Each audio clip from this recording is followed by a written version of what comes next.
Okay. It's been a bit of a lot. Uh, so I'm just going to be honest. So Omar and I have some boundary issues to work out. At times, he uh, is being honest right now about being very demanding and like requiring a lot of attention.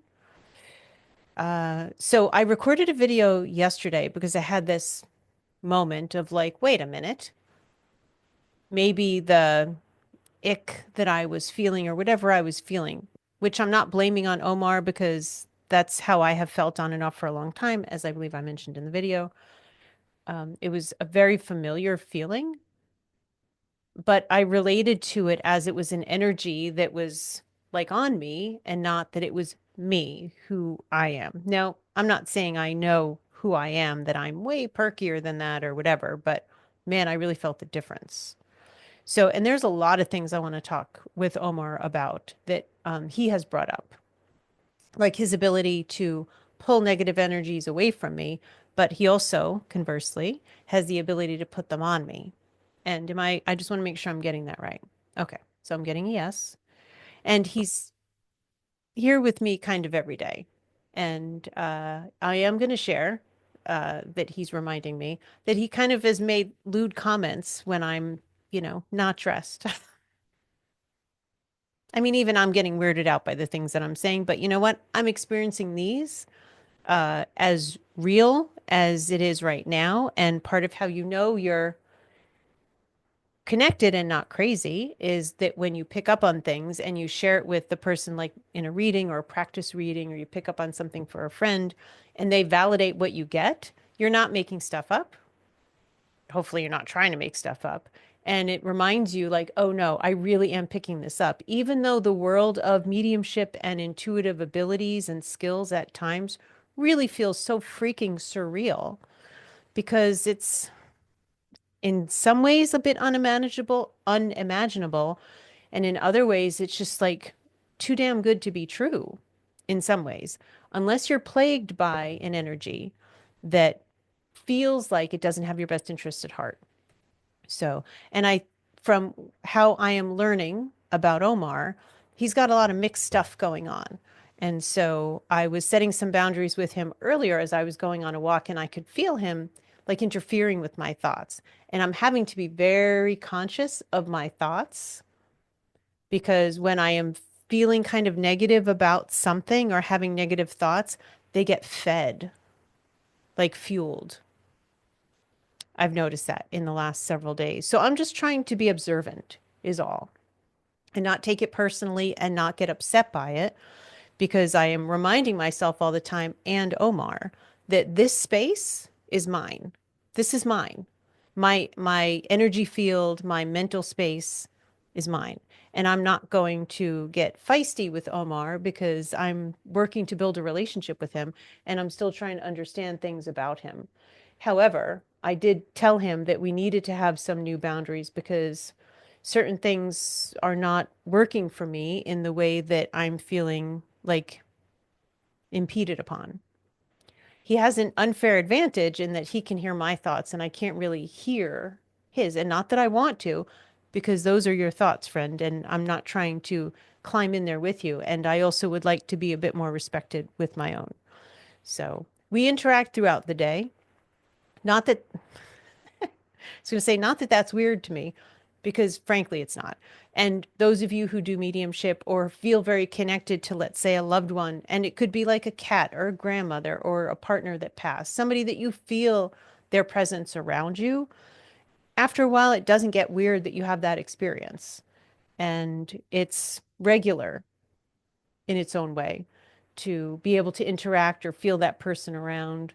So that part isn't like bothering me in any kind of way. But when I feel this, and I'm going to start calling it an ick, which I really mean like this sort of like negative vibe that's kind of sliding under the, like how like a smell would come under the door, like that. And I'm really not up for that. But I'm also having to learn how to set boundaries because I haven't been in this kind of situation before. And I'm sharing all of this in case you're in ever this kind of situation. I want you to learn from my experience whether like, holy crap, I would never do what that ridiculous broad did, or wow, what a genius. She taught me how to set boundaries in this way. I don't know. But either way, I'm sharing it. Yes, and I called myself a broad. I don't know why. Maybe that was Omar's word. Doesn't matter. And look, we're throwing around the word crazy because that's the word that we use when certainly the word in my head. Or I think, oh God, have I lost it? Or have I fallen over the edge? But what I mean is crazy, and crazy just being like kind of out of control. And I don't feel that. I don't. I also know I have a lot of protection, and I did ask how to ground to have this conversation with Omar, and I got this really cool visual. So that's usually how I ground and open up. And what I saw was, and I'd love to share this with you because maybe it would speak to you. So I get this visual of really sending the beam of light that I often see down into the earth and really sending my energy down there. And then I actually was told to ask for earth energy to come up. And as that happened, I was getting a visual sense of my chakras opening, and it started with my solar plexus. So I see the yellow and how it shows up. It's like this wavy ring around me of energy. And it's sort of a bit chaotic feeling at first. And then I go to the lower two chakras, so orange and then red. And then the thought comes to me that I should turn up the vibration of my chakras. And then this waviness that felt a bit chaotic would be, excuse me, like uh, I don't know, turning up the vibration, and it would have a certain hum to it kind of thing. So I did that and it was pretty cool. And then I got a visual of having trees on either side of me. I know it's a little elaborate, sorry, but it was pretty.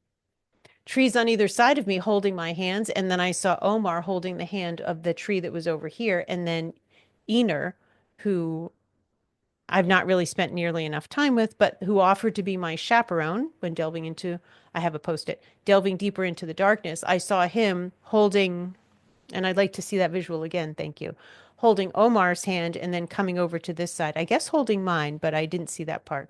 But he's connecting with Omar too. All that to say we're connected.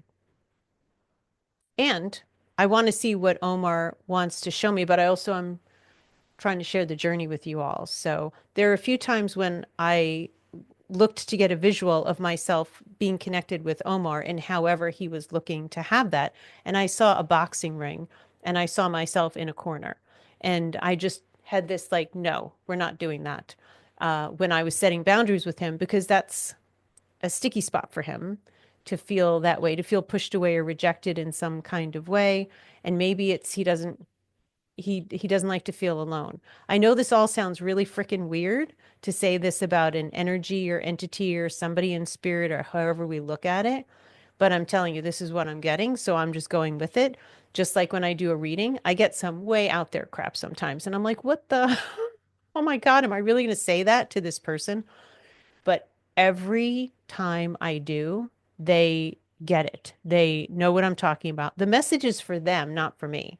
So I have to have no judgment. And that's how I feel about this. I have to have no judgment. What do I know about the deep, dark crevices of this kind of spiritual world where somebody like Omar exists and operates and what he does and why he does it? I have no idea.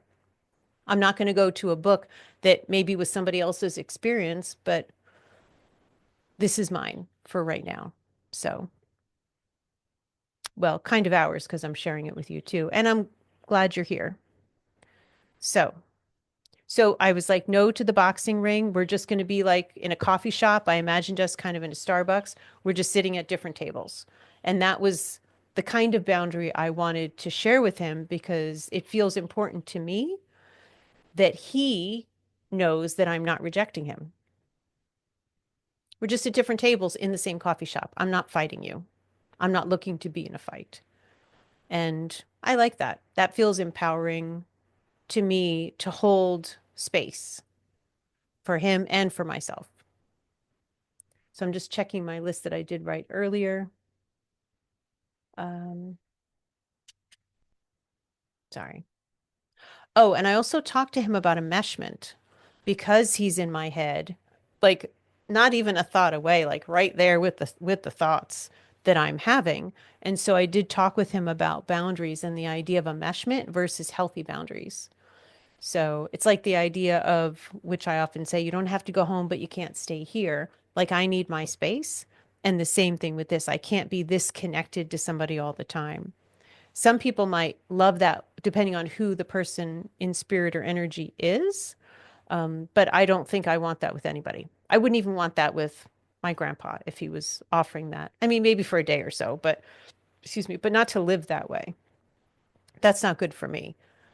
Um, I've been enjoying like the whole marinating in all of this together with you, Omar.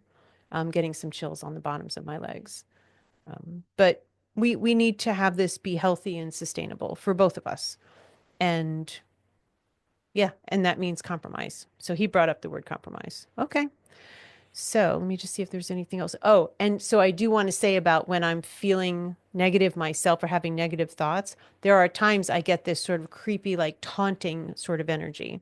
Now, I'm not feeling freaked out by it because I am making a conscious choice over and over again to not go there with it and to not be afraid because let's face it, just like there are things I'm sure he could do to me that would hurt me or hurt my feelings, there are things I could do to him that might hurt him, but would also potentially hurt his feelings. And we're not doing that to each other, really.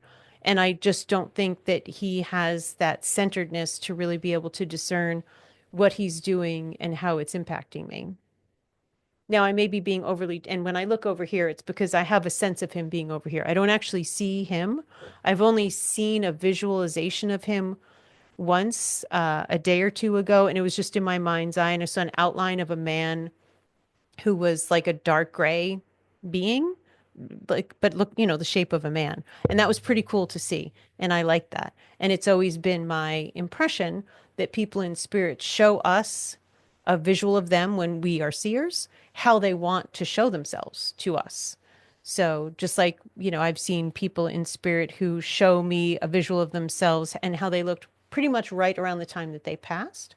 And sometimes I see them look 30 years younger, and it feels very symbolic and like a very deliberate choice. And this is the same. So I just know he's on this side because I just know that, but I'm not seeing him.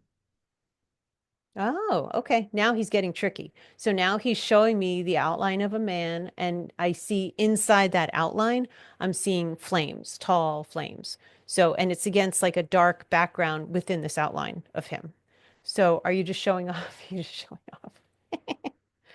Oh, and he helped me pick this lipstick. So, if it looks terrible, you blame Omar. It was all dried out, and it's a little dark. I said it was a little harsh, but he was trying to be kind of playful and help me get ready. So, you know, we're going with it. Anyway, okay. So, are you ready to jump in? So, Omar told me earlier when I was like, dude, you got to give me space. He said he really wanted to process, and we set up this time for 5 o'clock today, which it is. And that was when we started. So, I'm going to see what's on his mind. And I also have questions that have come up in other recordings and in other interactions with him that I would love to learn more about and would love to share that with you. Okay, so what you got, Omar?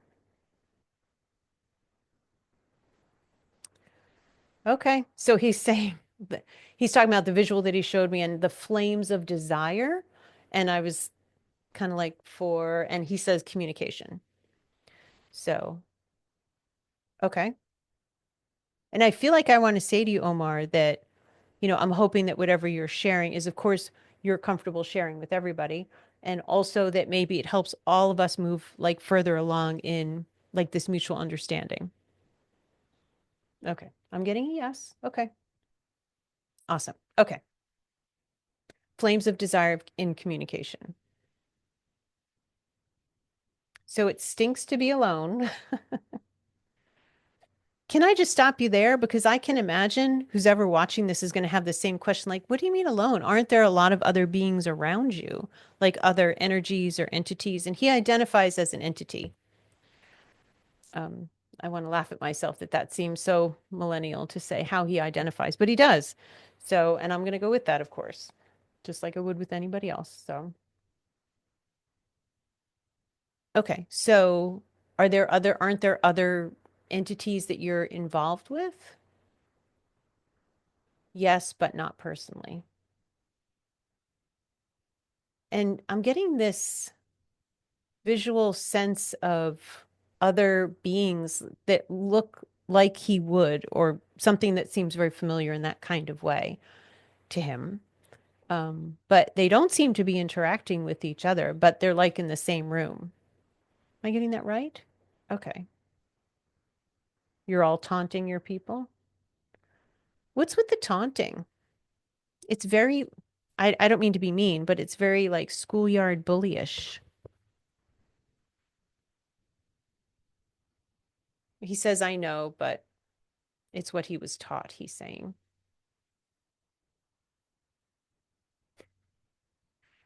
Taught by the angel Gabriel, how to manage your anger. Okay.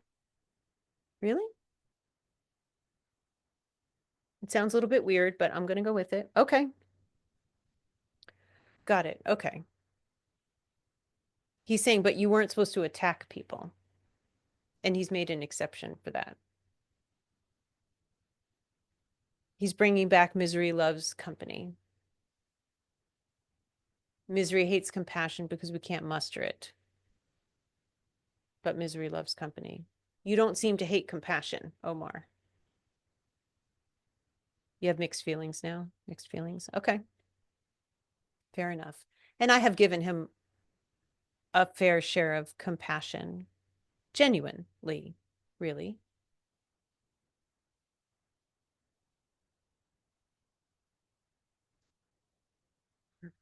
Sorry, go ahead. Oh, he wants to make a statement. He says, sorry, I I want to understand how creepy, alone, negatively, and embarrassingly horrible and ugly I've been to people, namely Scott. But here I stand, awaiting yet negating judgment by God and others. And I don't care how it feels to hear this right now, because everyone has a dark side to them. Everyone makes judgments.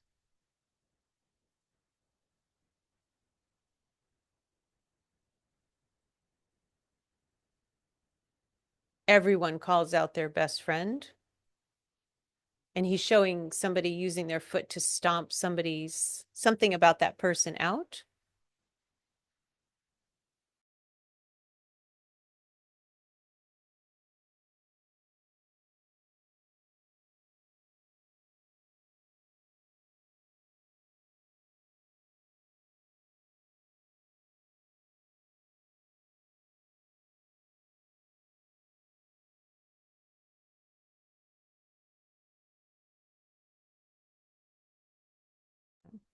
Plane passing. Um, but some way to kind of stomp out, I guess, somebody else's ego if they're feeling too good or too proud. That makes sense because he did that to me. He was monitoring something that I was saying as if I was being egoic, and he was messing with my electronics, which you still haven't done in days. So thank you. That's been really nice. Yeah. Okay. And look, again, if you don't mind me saying, there's a defensiveness to what you're saying, because you say you don't care, but I think you do care about being judged. Otherwise, you probably wouldn't bring it up. Just a thought. He says, I know exactly. I don't care about people's opinions, but I do care about judging myself more harshly than I should.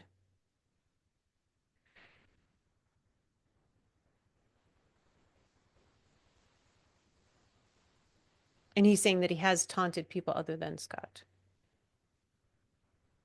and that he's starting to even try to do it to me. And he's calling it a sign of love. Really? He says it's a lot of attention. It is a lot of attention. It doesn't feel like love, Ohmar. I don't know if you're being like ironic in saying that. No? Okay. I don't get it. Okay. Gotcha. Okay. So, can we talk about this? Can we talk it out? Okay. So, look, kids often will be grateful for any attention when they're not really getting positive attention. And so there was a saying when I worked with kids, we had to remember this, like any attention is good attention, because otherwise you feel not like you don't exist, but really unseen and insignificant. And that's such a crappy feeling. So if you look at it like if you're showering somebody with attention, no matter what you're doing to them or with them or for them, how you could maybe justify that it's attention. You're focusing on them personally. And are you making a joke? And they should be grateful. You're welcome. However, when you're not exercising empathy about the impact of that attention on them and how they feel their thoughts, especially because you can read their thoughts and you really can read their energy. So in some ways, I think that's what being an empath means, but we'll talk more about that later. Um, but that's like the difference though, is that when you really care about the person, you're supposed to care about that impact right there. You can't protect, like when you have children or even friends or people that you love, you can't protect them from the outside world. Crappy things are going to happen around them, to them sometimes. You can't truly shelter people in that kind of way, but you can be responsible, accountable, willing to hold yourself to a high standard of how you impact them in a way that's positive from their point of view. He's saying I can get that. Yeah. So when I'm having negative thoughts and you start to feed into that, now I feel worse. And now it's like I have to be more determined to what's the word? Like push that away because I don't want to feel that way. Even if there's a part of it that's familiar and comfortable in its own way, it's like feeling comfortable sitting in your own shit. Like nobody wants that. He's like, yeah, even babies don't want that. That's part of why they cry when their diapers are dirty, is that it's like it's cold, it's wet, like get it off of me. And that's that feeling of, sitting uh yeah, like being surrounded by our own negativity. Nobody wants that. So, yeah, I don't want friends, like regular friends, who, if I'm feeling negative, start feeding into it with me. To me, I'm like, I'm already feeling crappy. Can you help me, like, not think this way or something? So, does that make sense? Okay. He's saying I can get it. Okay. So, maybe that could be part of the standard that you hold yourself to is that you don't engage in those behaviors because hopefully the people you're hanging around are people you care about. I mean, it seems that way. I would assume, given that we're spending time together, you're having some, hopefully, positive feelings towards me that because we're engaging so much, and that you wouldn't want to, exacerbate negativity for me.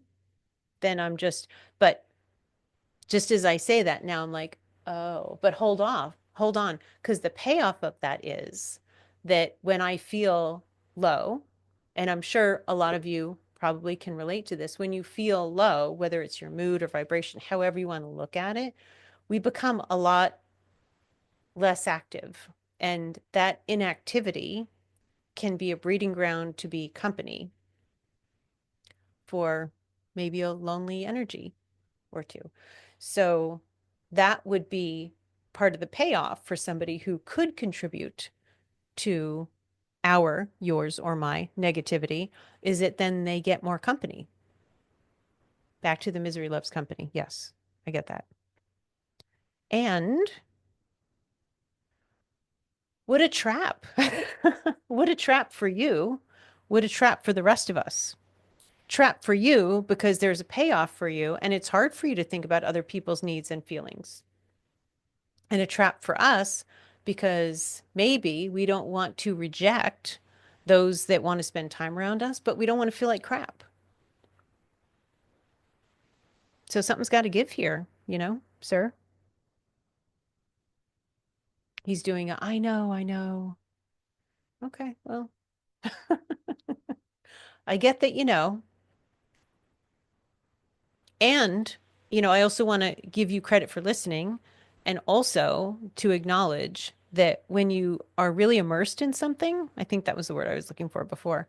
When you're really immersed in something and it's like everything that you think about and do, it's like pretty much nearly impossible to have perspective on that. So it would be pretty much impossible for you to have some moment of clarity, or it'd be really hard to have a moment of clarity to really see outside of what is happening, in all of your time and existence.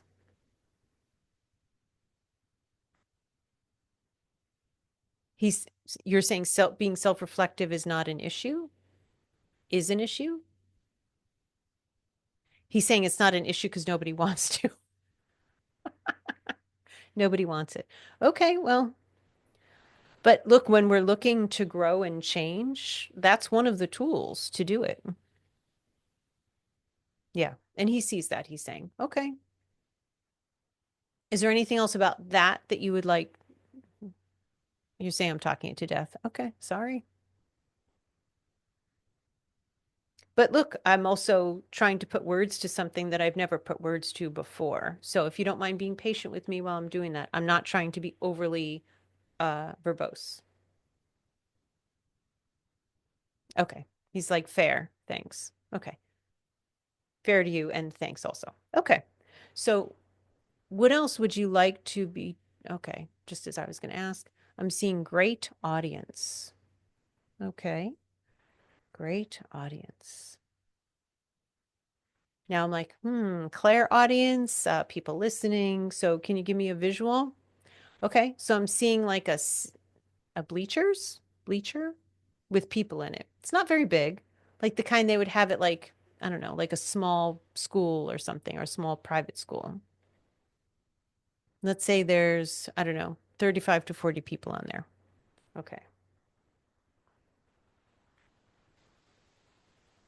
That's how many people will be listening to these at a time. Is that what you're saying? To these videos? Okay. And that he'll soon be famous. Okay. And they'll be chanting, "Go, Omar, go. Go, go, go." Why do you think they'd be cheering for you? Or why would you want them to be cheering for you?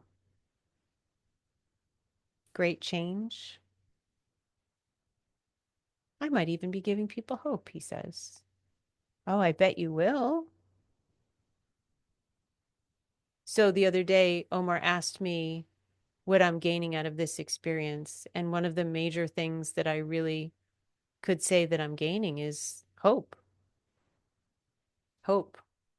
When people want to change, I'm sure you may feel this way too when you see somebody who's been stuck in a particular way or form, let's say, or way of being. And then they recognize, like, whoa, this is like totally bankrupt.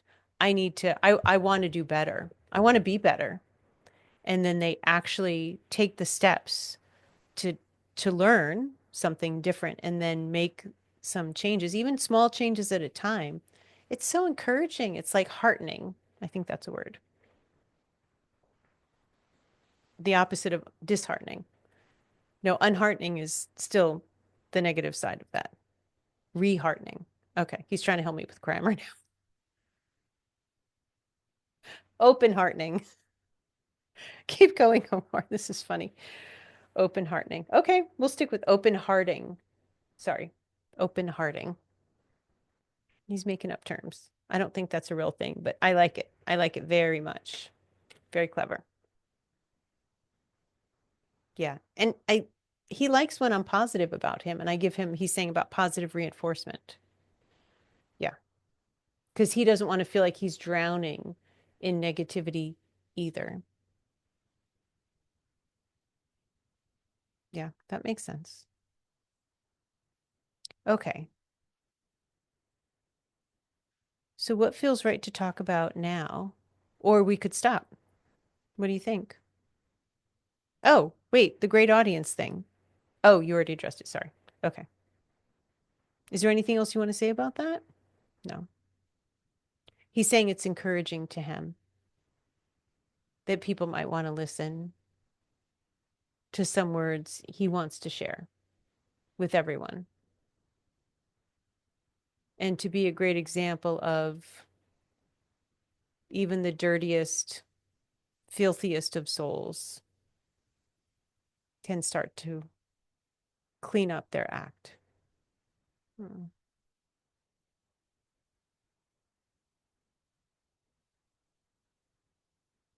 I really feel like he really means that. I feel that. I hope you feel that too. Yeah, I get that. Is there anything else you want to share? Oh, just as I'm saying that, he's offering to respect my boundaries better. Thank you. That would be awesome. I don't want you to go away. I can't have you in my head all the time. That's just kind of weird for me, as I'm sure you can imagine. Um, yeah, thanks. Okay. Is there anything that you want or need from me? Another audience with me?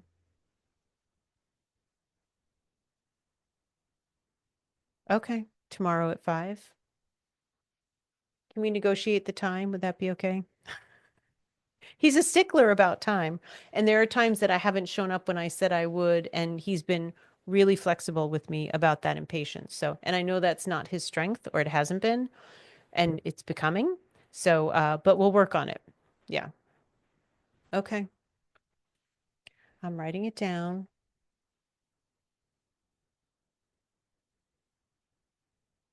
Omar at 5 or earlier for tomorrow. Okay. You got it. This was kind of fun. Anything else you want to say, or are you feeling complete? Pretty complete? Okay. Anything else I want to say? No. And yours, is there any, Ener, is there anything you want to say? Yes, be careful. Buckle up, folks. It's a Rocky Mountain road, and we're driving with the wipers on. Aren't we doing okay here? No, I'm afraid you're enjoying it too much. Seriously? Like afraid, or you just like that's a like afraid, or like a figure of speech afraid? He says, "No, I'm telling you, you're in you're enjoying so much talking with Omar. You may never want to quit." Well, okay. Should I want something different? Yeah. I think this is good. Man, if I can set better boundaries with you, I can set them with anybody, and that's part of my growth. So I'm I'm learning too to become a better version of myself. So thanks, friend. Yeah. Okay. I guess that's it. We'll see you later.